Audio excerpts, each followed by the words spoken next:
gostaria, Deus, de te pedir nesse momento, Pai, dá-nos teu Espírito Santo, dá-nos, ó Pai, a iluminação que o Espírito oferece. Ó Deus, o Senhor sabe que nós somos limitados, Deus. O Senhor sabe que nós temos muitos obstáculos, porque a nossa concentração, ela tende a ser curta. A nossa capacidade de compreensão, ó Deus, ela pode ser perturbada facilmente, Deus, por alguma preocupação. Mas eu peço nesse momento, Deus, dá-nos total liberdade nessa hora. Fala ao nosso coração, Pai. Ilumina o nosso entendimento e encoraja a Tua igreja a fazer aquilo que o Senhor pretende para cada um de nós. Eu peço, Deus, que o Teu Espírito Santo possa começar a mudar em nossas vidas conceitos errados que podem existir em nós, e que o Senhor nos ajude, ó Pai, a assimilar em nossa vida preceitos cristãos que são absorvidos do próprio Cristo, para que nós possamos fazer uma diferença onde nós vivemos. Essa oração, ó Pai, não é só por essa comunidade aqui presente, é uma oração pela comunidade religiosa espalhada pela terra. Deus, faz da igreja uma comunidade útil, uma comunidade viva, serva, uma comunidade que serve o próximo.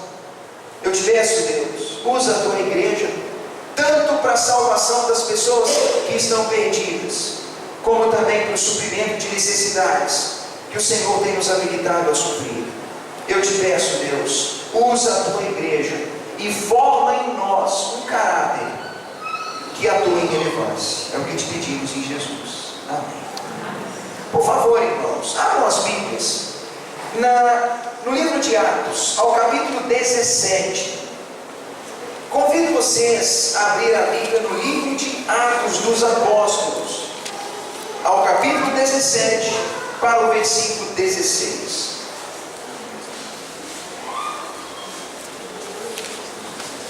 Atos 17, 16.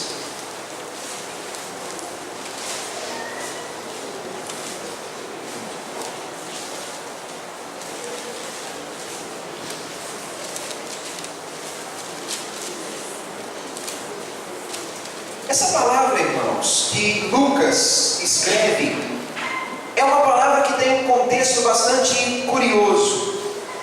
O apóstolo Paulo, ele estava na sua viagem missionária, nas suas últimas viagens.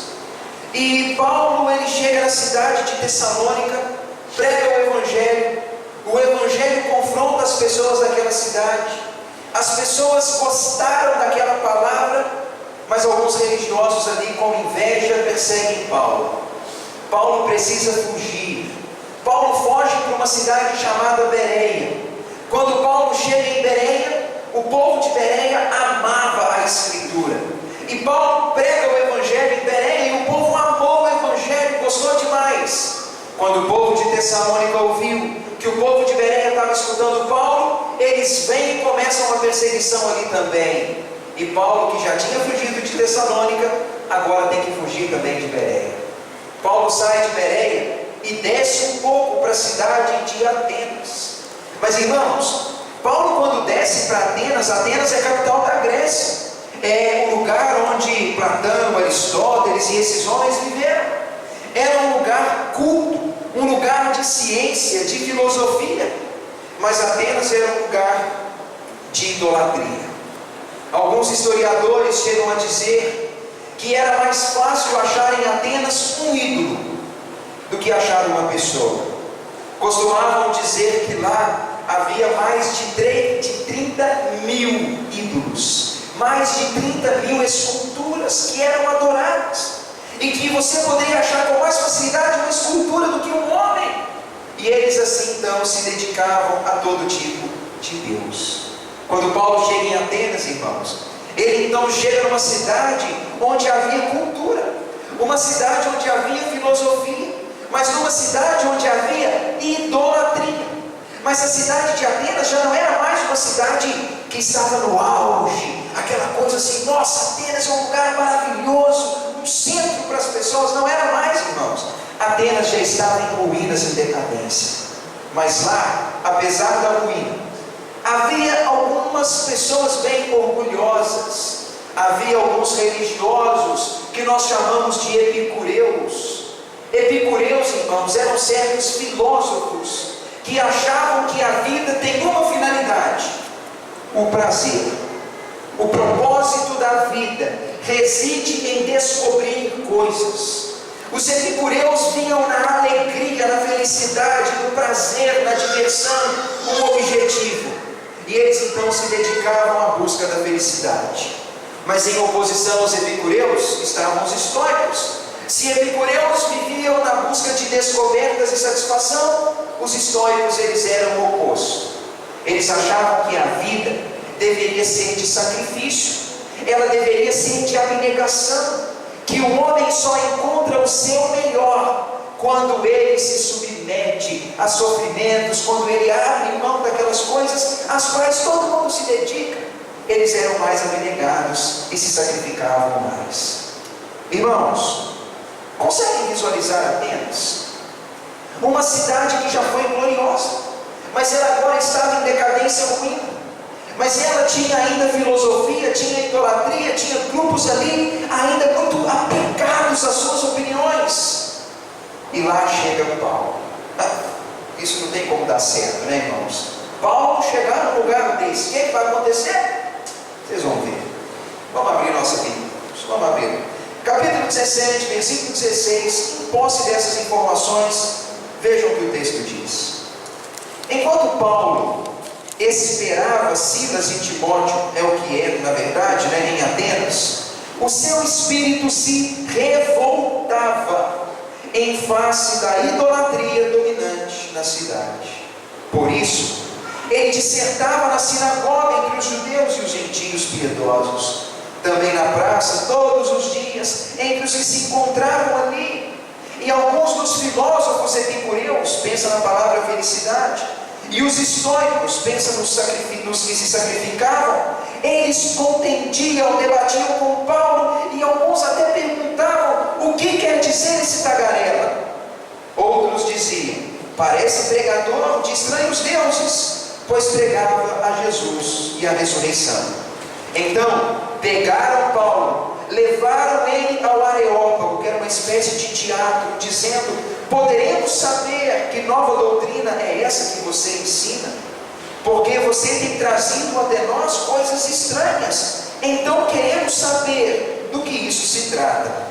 Porque todas as pessoas de Atenas e estrangeiros que viviam ali não falavam de outra coisa, senão das novidades associadas a Paulo. Então Paulo se levantou no meio do Areópago e ele disse: senhores atenienses, em tudo vos vejo dedicadamente religiosos, porque passando e observando os objetos do vosso culto, eu encontrei também um altar onde está escrito: ao Deus desconhecido. Pois esse que adorais sem conhecer é exatamente aquele que eu vos anuncio. O Deus que fez o mundo e tudo que nele existe, Ele é Senhor do céu e da terra. Ele não habita em santuários feitos por mãos humanas. Ele não é servido por mãos humanas, porque Ele não precisa de coisa alguma, pois Ele mesmo é quem a todos dá a vida. Ele dá a respiração e dá tudo mais. De um só Ele fez toda a raça humana para habitar sobre a terra, havendo fixado tempos previamente estabelecidos e os limites da habitação humana. Ele também colocou no homem uma necessidade de buscarem a Deus, como se contato eles pudessem encontrá-lo. E de fato Deus não está longe de nós, porque nele vivemos, nele nos movemos, nele também existimos, como alguns dos poetas gregos têm dito: dele também somos geração ou criação. Sendo, pois, criação de Deus, não devemos pensar que a divindade se associa ao ouro, à prata ou à pedra, trabalhados pela arte e imaginação do homem. Ora, não levou Deus em conta os tempos da ignorância. Pelo contrário, agora Ele manda dizer a todos os homens que todos em toda parte devem se arrepender, porquanto já tem um dia pré-determinado em que há de julgar o mundo com justiça, por meio de um varão que destinou e acreditou diante de vós, ressuscitando dentre os mortos.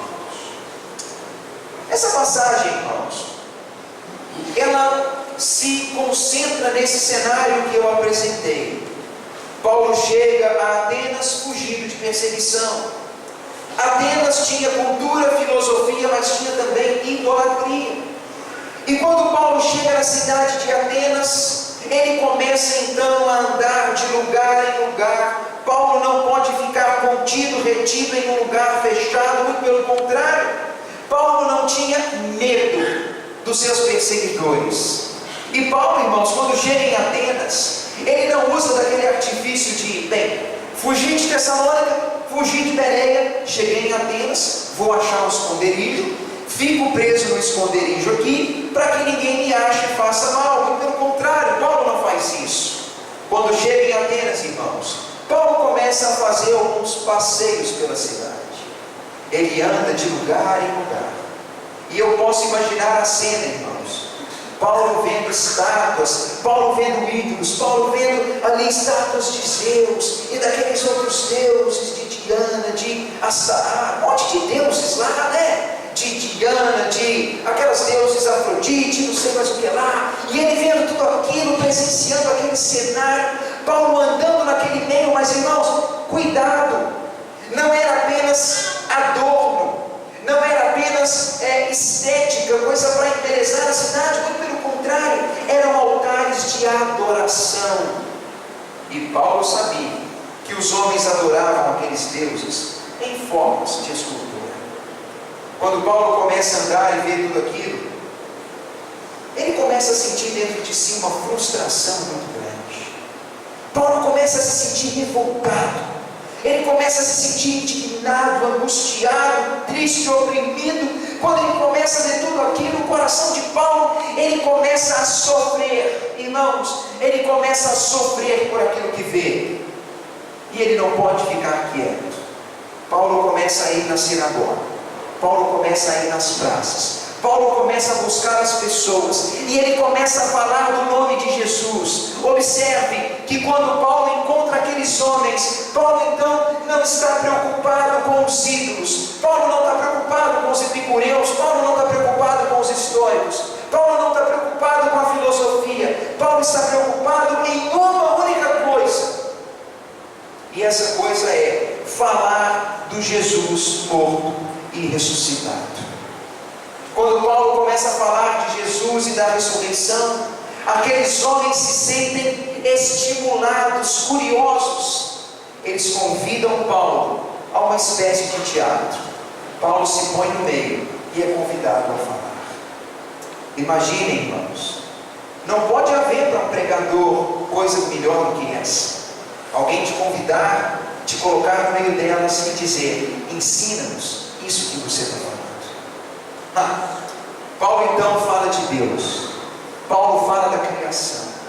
Paulo fala que Deus não precisa ser servido, que Deus não pode ser colocado em forma humana, e que Deus convida os homens ao arrependimento, porque o dia do juízo já está definido.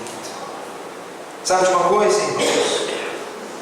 O que Paulo fez certamente precisa ser feito por nós em alguma medida. Veja comigo, eu acho até que já preguei algo parecido com isso há um tempo atrás. E eu não quero chover no molhado, né? Porque alguém que tem boa memória vai falar: ih, pastor pregou isso aí, ó, um ano atrás mais ou menos, né? Então ele está pregando a mesma coisa. Até tem que ser bom, né, irmãos? Pregar, de vez em quando pregar a mesma coisa, né? Isso eu gosto disso aí. Mas olha, embora nem faço isso sempre, né? Mas pense, uma palavra importante, eu entendo que ela precisa ser trazida ao nosso coração. E eu quero dizer para vocês que alguns princípios, algumas observações devem ser feitas para que a gente seja capaz de ter relevância. Eu creio, irmãos, que a relevância começa quando nós somos capazes de identificar as mazelas da sociedade. Relevância só começa quando o homem é capaz de identificar as mazelas da sociedade. E aqui então nós encontramos um grande problema, porque a maioria de nós vive ocupado, não é verdade, irmãos? Todo mundo é ocupado. A maioria de nós, quando faz alguma coisa, faz de carro. Ou fazemos pelo telefone, ou resolvemos pelo WhatsApp, ou nós comunicamos em uma rede social. Se nós queremos pedir um lanche, a gente não vai mais na lanchonete, a gente pede no aplicativo, ou a gente liga lá e eles entregam em casa. Na maior parte do tempo as pessoas ou estão em casa, ou estão em um veículo, ou estão escondidas atrás de um aparelho.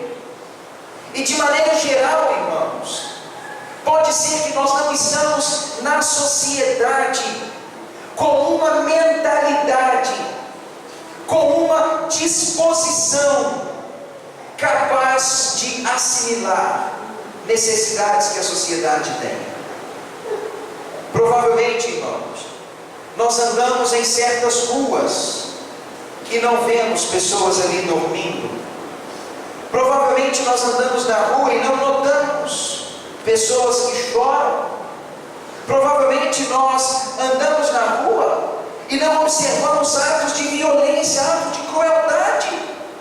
Provavelmente nós andamos na rua e nem observamos que homens têm agredido mulheres, que pais têm agredido filhos, que pessoas podem estar em perigo.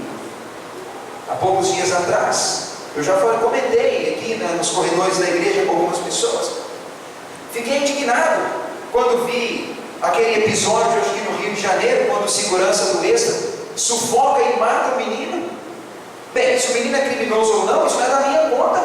Mas o que, irmãos, eu não posso aceitar é uma multidão em volta daquilo, vendo aquele homem em cima do menino, o menino morrendo sufocado, e ninguém fazer nada. Alguém tinha que ir lá, pegar no braço daquele cara, tirar ele de cima do menino e falar: meu amigo, você vai matar o rapaz. Mas não, o povo está lá filmando, o povo está lá gritando: moço vai matar, moço vai matar, moço vai matar. Mas irmãos, tem horas que a boca não, ela é inútil. Tem hora que é a mão que tem que ser usada. Tem hora que a gente tem que olhar, tem que ouvir, mas tem hora que a gente tem que pôr a mão e falar: meu amigo, não vai fazer. Não vai. É o caso lá do outro acidente, do jornalista, do repórter. A mulher está querendo ajudar e o povo está querendo filmar. Irmãos, a sociedade é assim. Ela está omissa, escondida. Ela normalmente não vê, porque quando acontece algo assim, a nossa primeira atitude é: passa correndo, foge. Fala por mim, irmãos. Participei recentemente, ajudei um acidente aqui na rua da Cachoeira, na Dias de Souza. Estou passando ali, uma moto de entrega vem e uma mulher bate no motoqueiro. E foi bem forte. E eu estava numa fila de carros, onde eu era o quinto ou o sexto. Quando aconteceu o acidente, logo parei o carro, liguei o pisca-alerta e comecei a descer. E vi que todo mundo estava dando ré e dando a volta.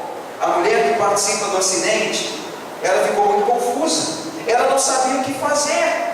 Ali estava a moto no chão, tudo misturado, o homem no chão. Ela foi capaz de manobrar entre o homem e a moto, aquela cena toda, e fugir. E todo mundo fugindo, todo mundo indo embora. Olhando para aquela cena e pensando: cadê o ser humano nisso? Onde está? Algumas pessoas pararam porque ficaram constrangidas. Alguns que estavam na minha frente indo embora só pararam porque viram que eu e outra pessoa paramos, porque não iam parar. Era uma pessoa, irmãos. Era um homem. Mas as pessoas não param porque elas evitam aquilo que é desconfortável. E sabe de uma coisa, irmãos? Isso não permite que nós sejamos capazes de compreender o que é a dor, o que é o sofrimento. Quando as pessoas não se inserem, participam, ouvem, contribuem com as necessidades da sociedade, elas nunca vão fazer diferença. E meus irmãos, o ser humano, ele está num processo de irracionalidade que é vergonhoso. Um homem, irmãos, não pode ver outro homem em situação de perigo e simplesmente ir embora. Um homem não pode, e não estou falando de um crente, mas estou falando de um ser humano. Um ser humano, só ser humano, não importa se é crente, espírita, o que ele for, não importa. Um ser humano, ele tem que intervir. O ser humano tem que intervir, irmãos. Eu digo para vocês uma coisa: o cristão, ele tem que ser modelo nisso. O cristão precisa andar, irmãos. Ele precisa olhar. Ele precisa sentir. Ele precisa se compadecer. Aquele motoqueiro caído, ele pode ter filhos em casa, mas ele tem um pai e uma mãe que estavam sofrendo. Alguém ama aquele homem. Certamente, irmãos, aquele jornalista em chamas tinha família, ele era um homem importante. Certamente, irmãos, aquele menino que foi sufocado até a morte, ele era amado por alguém, e ele é importante. Mas sabe qual é o nosso problema, irmãos? Vivemos numa sociedade covarde, omissa, desatenta e que não tem proatividade.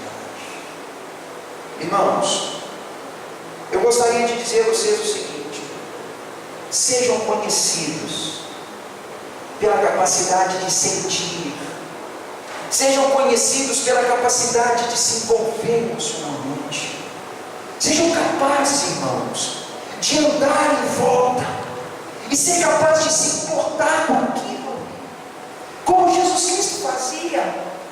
Quando Jesus Cristo estava pregando o dia inteiro, e aquela multidão de milhares de pessoas estava lá no monte com Cristo, já estava escurecendo e todo mundo certamente já tinha fome. Os discípulos falam: Jesus, presta atenção, está ficando tarde, o povo tem que ir embora, não tem comida, talvez o comércio está fechado. E Jesus Cristo fala: eles não vão embora de barriga vazia. Irmãos, os apóstolos estavam preocupados em despedir as multidões, mas Jesus Cristo se importava se elas tinham comido ou não.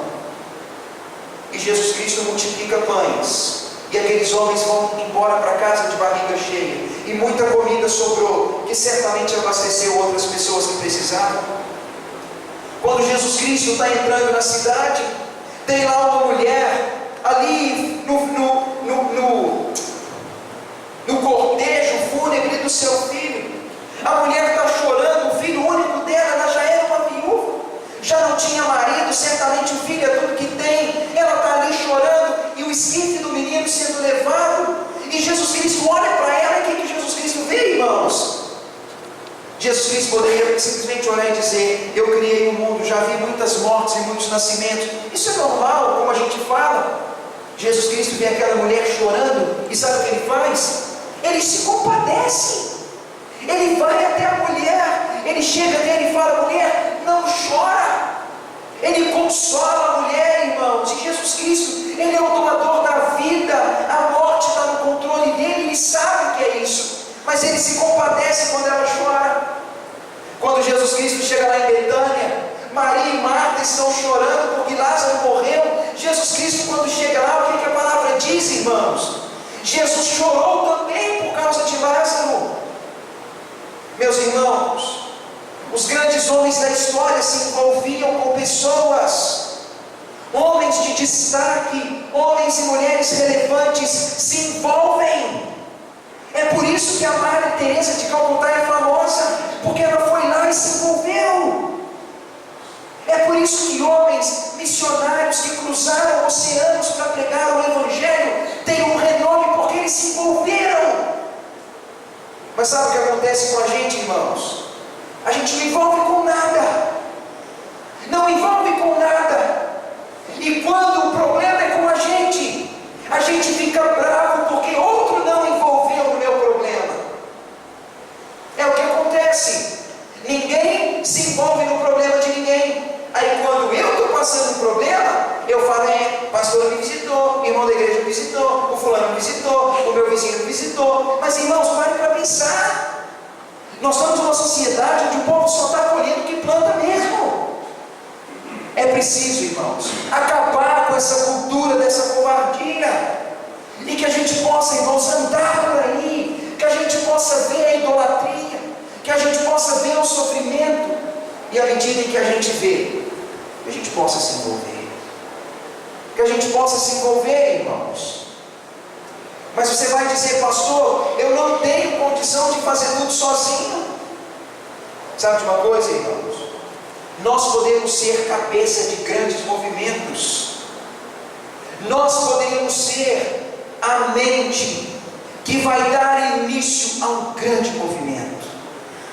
Homens do passado, irmãos, como George Miller, por exemplo, ele era um homem comum, eu poderia dizer, mas ele viu uma necessidade onde ele vivia.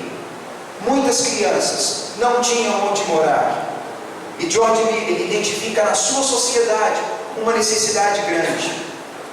Os efeitos da Revolução Industrial, outras coisas na sociedade que não tinha estrutura, fizeram com que muitas crianças não tivessem condições. Ele então começa a plantar orfanatos, usando pessoas que doariam para aquilo. Irmãos, ele teve essa iniciativa. Ele tinha dinheiro para bancar tudo? Pode ser que no princípio sim, mas depois não. Mas ele começou. E depois ele foi lá e disse aqui: você me ajuda? Você me ajuda? Você me ajuda? Você me ajuda? Então eu faço. Outros homens fizeram outras coisas. Irmãos, por que não posso ser eu que começa? Por que não pode ser eu que começa? Por que não poderia ser eu que começaria alguma coisa? Irmãos, é preciso sentir necessidades da sociedade. É preciso ser capaz de identificar as mazelas e se envolver com elas. Normalmente, quando a gente espera que outra pessoa faça, pode ser, irmãos, que a pessoa escolhida para fazer, que pode ser eu, está se omitindo e aquilo não vai ser feito. Eu creio que tem muitas ideias morrendo, muitos talentos morrendo, muitos homens e mulheres e jovens que fariam grande diferença e não fazem, irmãos, porque a gente pode estar desacreditando no nosso potencial. A gente pode dizer, como todo mundo diz: eu? Mas eu? Meu Deus, eu mesmo? Mas o senhor está falando: mas eu, Tiago, nascido lá no Pasto, lá em outra cidade, é eu mesmo? Não, Deus está de brincadeira comigo. Mas eu sou tímido, não sei falar, eu não tenho coragem, daqui a pouco é duro. Irmãos, é assim que é. Eu mencionei George Miller, eu poderia mencionar Moody, eu poderia mencionar John Wesley e tantos outros homens, irmãos, como nós, que foram o pontapé inicial de grandes iniciativas. Se nós queremos ter relevância, igreja, é hora de sentir as necessidades da sociedade. É hora de identificar problemas que existem. É hora de se envolver com os problemas. E sabe de uma coisa? Quando nós lemos o que Paulo fez aqui, Paulo identificou a necessidade mais óbvia da cidade de Atenas. Paulo identificou ali, irmãos, que aquelas pessoas certamente tinham tudo o que precisavam, mas elas careciam urgentemente do socorro de Deus e de um grande alerta de que não é necessário 30 mil deuses, que você só precisa de Jesus. Quando Paulo olhou para o povo de Atenas, Paulo viu que o que eles precisavam era de Jesus, e Paulo então oferece Jesus para eles. E meus irmãos, nós precisamos dar para a sociedade o que a sociedade precisa. E eu quero te dizer uma coisa: Deus nos trouxe aqui essa noite para dizer: se envolva, ande pela rua, para de se esconder atrás daquilo que nos dá conforto. Irmãos, dar sermão em pessoas pelo WhatsApp, brigar com alguém nesses lugares, brigar pelo telefone, fazer essas coisas é fácil, irmãos. Ou simplesmente pegar e transferir um dinheiro para algum lugar é fácil, irmãos. Tudo isso é fácil. Aquilo que faz da gente pessoas ali escondidas atrás do carro, do caixa eletrônico, ou do telefone, ou do computador, tudo isso é fácil. Precisamos, irmãos, olhar no olho das pessoas. A gente precisa sentir as pessoas, irmãos. A gente precisa sentir o cheiro delas. A gente precisa dar um abraço nelas. A gente precisa mostrar que ela é importante. às vezes, isso vai contra a nossa natureza. Às vezes, isso é contra o que a gente imagina, né? A gente fala, eu vou dar um abraço ali, pastor, aquele mendigo, que eu dar um abraço, misericórdia, aquele homem está cheio de doença, cheio de herpes, de não sei o quê. Pode ter coisa pior, como é que eu vou fazer aquilo, pastor de Deus? Eu não posso, o senhor não sabe como é que esse mundo é perigoso, não é assim que a gente é, irmão? É igual outro dia, aquele com a gente, veio uma mulher aqui na igreja, ela é uma figura, ela é ótima, é moradora de rua, até hoje ela mora num abrigo em outra cidade, e ela quer vir, ela quer abraçar, ela conversa, ela quer saber de tudo, e ela abraça a gente, ela quer beijar a gente, depois ela falou, não, mas eu tenho sífilis. Nossa, e agora? Eu vou pegar sífilis, eu vou pegar essas coisas. Se a gente é bobo assim, não é, irmãos? Mas isso faz a gente ficar assim, evitando as pessoas. Irmãos, eu acho que a gente não pode ser frio demais. A gente precisa, irmãos, mostrar para essas pessoas que ela tem valor. A gente precisa olhar para essas pessoas e deixar elas sentirem assim. A sociedade pode te tratar como um nada, mas você é muito preciosa. E olha, talvez é um abraço que ela quer, talvez é um aperto de mão que aquela pessoa quer. Só que a gente, irmãos, é muito bobo para essas coisas. E sabe o que acontece? A gente nunca vai parecer com Jesus. A gente nunca vai parecer com Jesus. Sabe por quê, irmãos? Jesus entrou na casa dos cobradores de impostos. Jesus deixou a meretriz lavar seus pés. Jesus Cristo defendeu uma mulher flagrada em adultério. Jesus Cristo, irmãos, fez algo que a lei condena. Jesus tocava o leproso. Sabe por quê, irmãos? Ele sentia o que as pessoas passavam. Ele se identificava com elas. E porque ele sentia, ele se envolvia. Quero convidá-los essa noite, irmãos, a uma decisão de envolvimento. Não adianta ensinar como ter relevância se a gente não começar com envolvimento. E nessa noite eu quero dizer a vocês: sejam capazes de identificar as mazelas da sociedade. Identifiquem, irmãos, problemas que estão ao nosso redor e decida colocar as mãos. Pastor Roberto, pastor amigo nosso, fundador das igrejas aqui na nossa região, ele costumava dizer o seguinte: nós costumamos ter muito tato para as coisas. E a gente fala assim, não, tem que ter tato, tem que ter tato, tem que ter jeito, tem que ter cautela. Só que muito tato, irmãos, faz não existir contato. E eu creio que numa sociedade onde a gente está sempre preocupado em ter tato para lidar, tato para falar, tato para se envolver, tato para fazer, a gente fica assim, gente, tato, não, tem que ter cautela. Acaba, irmãos, que não há contato. Eu quero dizer para vocês uma coisa: menos tato, mais contato. Porque é isso que Jesus fazia. Isso parece difícil, irmãos? Não, né? Não parece. A gente pode andar por aí, pela rua. A gente pode ver pessoas. A gente pode ver necessidades delas. Eu vi que ela precisa de uma cesta básica. Poxa, pastor, eu não posso dar uma cesta básica. Mas 100 pessoas. Pastor, vamos cortar a luz lá. Nós vamos deixar a casa está cheia de criança lá. Vai não, a gente vai ajudar lá também. Irmãos, a gente pode ajudar de muitas formas. E eu gostaria de dizer para vocês que se você tem um plano ou uma ideia, se você já idealizou na sua mente algo que poderia ser feito, talvez Deus colocou isso no seu coração para que você seja aquele que vai dar o pontapé inicial desse projeto. Se você tem algo no coração e na mente, pensa que isso não pode ser só um sonho. Isso pode ser algo que Deus colocou aí dentro, para que você possa ser a pessoa que vai começar. Talvez eu vou te ajudar, talvez outro vai te ajudar, mas precisa começar em alguém. Irmãos, que comece você. Faz sentido isso, irmãos? Vamos orar ao nosso Deus, pedindo que Deus nos ajude nisso. Nosso Deus, nós estamos aqui, Pai, reconhecendo necessidade necessidades. Reconhecemos, ó Pai, que a igreja precisa de relevância. Reconhecemos, ó Pai, que nós estamos numa sociedade cada vez mais fria, mais indiferente, numa sociedade que ama cada vez menos, numa sociedade cada vez mais autocentrada. Ah, Deus, fala o nosso coração, Pai. Ajuda-nos a ser como Paulo era. Ajuda-nos a andar em derredor. Ajuda-nos, ó Pai, a sentir no íntimo do coração as necessidades das pessoas.